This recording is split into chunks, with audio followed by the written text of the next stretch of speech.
Hi, Room 103, it's Mr. C. So for this particular learning goal, we're going to learn how to write a summary using important details from the text.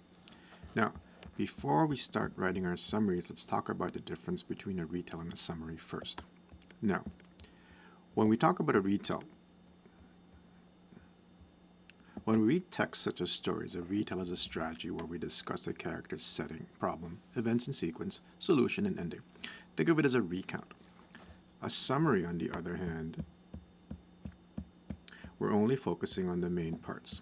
So when we summarize texts, a summary is shorter and we're only stating the main or important points from the text. Now, last week we read a story called Probability by Chris Van Allsburg. We use this template where we use the heading somebody wanted but so and in the end. Now these templates are going to help us pick out the important details from the story that we've just read. Now from Probability, the somebody or the someone was Calvin. And what he wanted to do was he wanted to see Lomax with Rodney. The but tells us the problem, because after they visited the amazing Lomax, Trudy started acting like a dog and Calvin thought that he hypnotized her. So, they try to solve it by trying to look for Lomax all over the town. The so represents how the characters wanted to solve the problem. And in the end is the conclusion. So in the ending of the story, Calvin and Rodney got a bowl of water, they got her wet, and scared her back to normal. So what we did with all of these ideas, or the main points in the text, we put it together in a paragraph. And we have something like this. So in this summary, it sounds like this.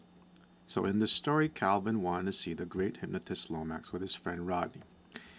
He didn't really want to go with his sister Trudy, but on the way back home, Rodney and Calvin decided that they would try to hypnotize Trudy. It looked like it worked because she started to act like a dog.